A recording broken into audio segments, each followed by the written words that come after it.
روایات، کپڑے پہننے، کھانا بنانے، کھانا کھانے کا طریقہ، تہوار منانے کا طریقہ، ہر چیز شامل ہے۔ تو تہذیب کے کیا معنی ہیں؟ مختلف فنون، مہارتوں اور روایات کا کئی نسلوں سے ملنے والا علم، اور اس علم کی بدولت وجود میں آنے والی طرز زندگی ہی تہذیب ہے۔ تہذیب کے معنی سمجھنے کے بعد اب ہم دریاؤں کی، وادیوں کی شہری تہذیب کے متعلق معلومات حاصل کریں گے۔ اب ہم دریاؤں کی وادیوں میں پروان چڑھنے والی مختلف شہری تہذیبوں کا مطالعہ کریں گے، مگر یہاں ایک بات غور کرنے والی ہے۔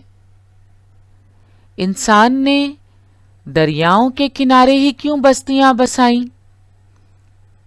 مختلف شہری تہذیبیں دریاؤں کی وادیوں میں ہی کیوں پروان چڑھیں؟ آئیے معلوم کرنے کی کوشش کرتے ہیں۔ پتھر کے جدید زمانے کی تہذیب زراعت پر انحصار کرنے والی زندگی پر مبنی تھی۔ کھیتی کی پیداوار اچھی ہونے کے لیے زرخیز زمین اور سال بھر آبپاشی کی ضرورت ہوتی ہے۔ مسکن سے گاؤں بستیاں، اس سبق میں ہم پڑھ چکے ہیں کہ کھیتی باڑی کی ابتدا پتھر کے جدید زمانے کی تہذیب کی خصوصیت ہے۔ طویل عرصے تک کے لیے کافی ہونے والے اناج کا انتظام کھیتی باڑی کے ذریعے ممکن ہو گیا۔ اس لیے اس دور میں مستقل طور پر شکار کرنے کی ضرورت باقی نہیں رہی۔ اس وجہ سے مسلسل بھٹکنے کی ضرورت بھی نہیں رہی۔ اس کے علاوہ کھیتی باڑی کے کاموں کی نوعیت کی وجہ سے انہیں ایک ہی مقام پر رہنا ضروری ہو گیا۔ تو پتھر کے جدید زمانے کی تہذیب زراعت پر انحصار کرنے والی زندگی پر مبنی تھی۔ کھیتی کی پیداوار اچھی ہونے کے لیے زرخیز زمین اور سال بھر آبپاشی کی ضرورت ہوتی ہے۔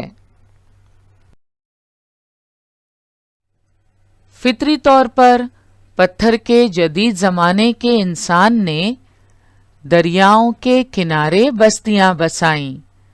دریاؤں کی وادیوں میں پتھر کے جدید زمانے کی تہذیب پروان چڑھی۔ دریاؤں کی وادیوں میں پتھر کے جدید زمانے کی تہذیب پروان چڑھنے کی کیا وجوہات ہیں؟ کھیتی کی پیداوار اچھی ہونے کے لیے زرخیز زمین اور سال بھر آب پاشی کی ضرورت ہوتی ہے۔ اچھی فصل کے لیے زمین کا زرخیز ہونا، فصلوں کو پانی ملنا بہت ضروری ہے۔ تو کھیتی کی پیداوار اچھی ہونے کے لیے زرخیز زمین اور سال بھر آبپاشی کی ضرورت ہوتی ہے۔ اسی لیے پتھر کے جدید زمانے کے انسان نے دریاؤں کے کنارے بستیاں بسائیں تاکہ زرخیز زمین ملے اور کھیتوں تک پانی پہنچانا بھی آسان ہو۔ اس طرح دریاؤں کی وادیوں میں پتھر کے جدید زمانے کی تہذیب پروان چڑھی۔ مختلف مہارتوں کے ذریعے پیداوار میں اضافہ، پہیے کا استعمال، تجارت کی ترقی اور خوشحالی، ترقی یافتہ رسم الخط کا استعمال وغیرہ، ان باتوں کی وجہ سے پتھر کے جدید زمانے کی تہذیب سے شہری تہذیب وجود میں آئی۔ مستقل زندگی کی ابتدا، اس سبق میں ہم پڑھ چکے ہیں کہ کھیتی باڑی کی وجہ سے گروہ کے تمام لوگوں کی ضروریات کی تکمیل کے بعد بھی باقی بچ جائے اتنا اناج ملنے لگا۔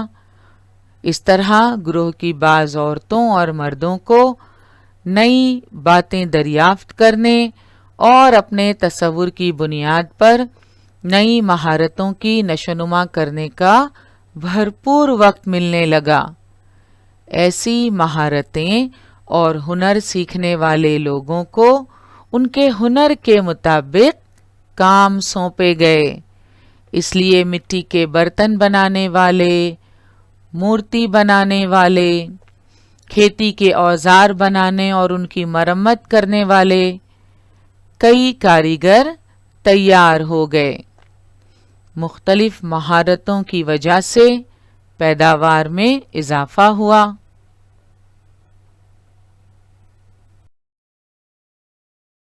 تانبے کے زمانے میں ایک اہم ترین دریافت ہوئی اور وہ دریافت تھی پہیے کی دریافت۔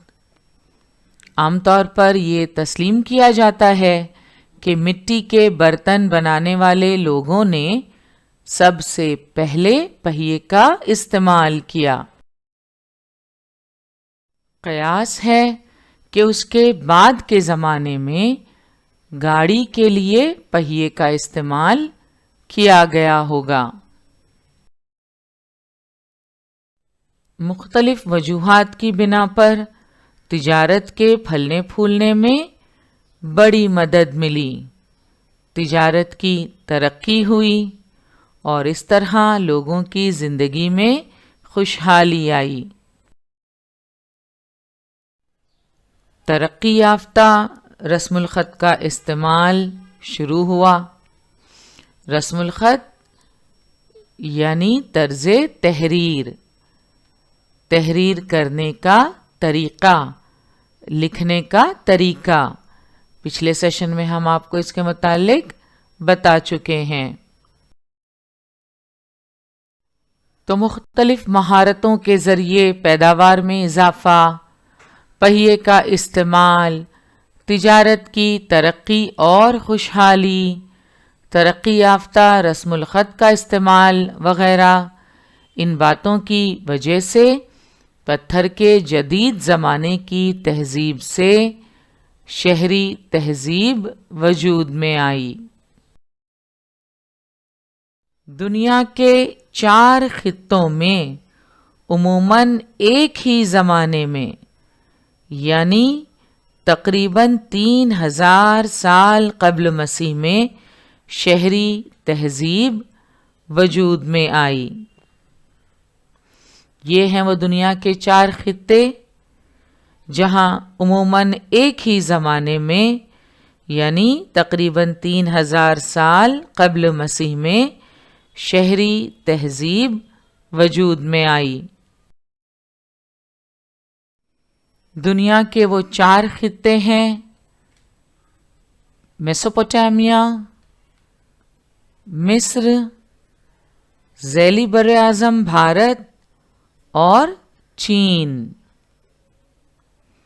یہ 4 خطے تھے جہاں ایک ہی زمانے میں یعنی تقریباً 3000 سال قبل مسیح میں شہری تہذیب وجود میں آئی۔ ذیلی براعظم بھارت سے کیا مراد ہے؟ تو آزادی سے پہلے آپ دیکھ رہے ہیں یہاں پر ہمارے بھارت کا نقشہ کچھ اس طرح ہوا کرتا تھا، کیونکہ اس میں پاکستان اور بنگلہ دیش بھی شامل تھے، مگر آزادی کی خوشیوں کے ساتھ ساتھ ملک کی تقسیم ہوئی اور بھارت، پاکستان اور اس کے بعد بنگلہ دیش یہ الگ الگ ممالک بن گئے۔ تو آزادی سے پہلے کا جو بھارت ہے اسے ذیلی بر اعظم بھارت کہتے ہیں۔ دنیا کے 4 خطوں میں ایک ہی زمانے میں یعنی تقریباً 3000 سال قبل مسیح میں شہری تہذیب وجود میں آئی۔ میسوپوٹیمیا، مصر، چین اور ذیلی براعظم بھارت، یہ 4 خطے تھے۔ دریاؤں کے کنارے یہ تہذیبیں پھولی پھلیں۔ ان 4 خطوں کی قدیم شہری تہذیب کو دریاؤں کی وادیوں کی شہری تہذیب کہتے ہیں۔ آئیے ان مختلف تہذیبوں کے متعلق معلومات حاصل کرتے ہیں۔ سب سے پہلے جس خطے کا ہم ذکر کریں گے وہ ہے میسوپوٹیمیا۔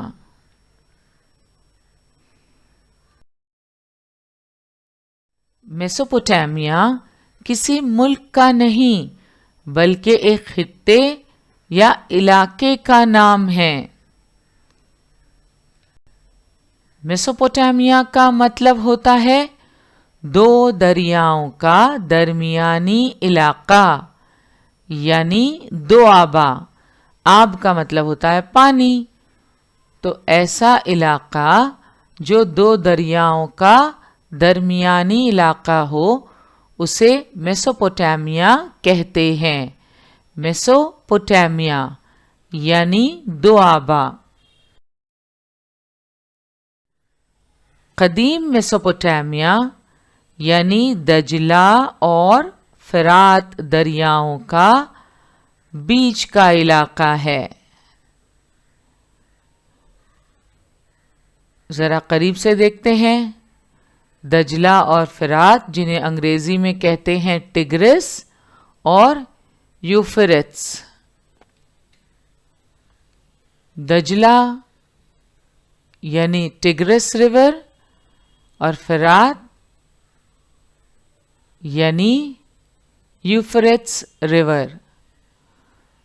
تو دجلہ اور فرات ان 2 دریاؤں کا بیچ کا علاقہ یعنی قدیم میسوپوٹیمیا۔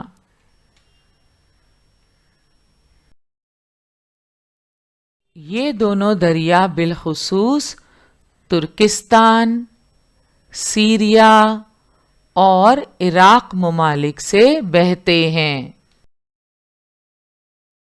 میسوپوٹیمیا میں عروق اور نپر جیسے قدیم شہر تھے۔ نقشے میں دیکھتے ہیں یہ شہر کہاں واقع ہیں۔ یہ ہے عروق اور نپر۔ ان قدیم شہروں کی تہذیب انتہائی ترقی یافتہ تھی۔ یہ ہے بساط اور پانسے، شطرنج کے بورڈ کی طرح دکھائی دے رہے ہیں۔ یہ دراصل میسوپوٹیمیا میں کے مقام پر کھدائی میں ملنے والی تقریباً 2600 قبل مسیح کی بساط اور پانسے ہیں۔ میسوپوٹیمیا یعنی دجلہ اور فرات دریاؤں کے بیچ کا علاقہ جس میں عروق اور نپر جیسے قدیم شہر تھے۔ ان شہروں کی تہذیب انتہائی ترقی یافتہ تھی۔ میسوپوٹیمیا کا رسم الخط آپ دیکھ سکتے ہیں اسکرین پر۔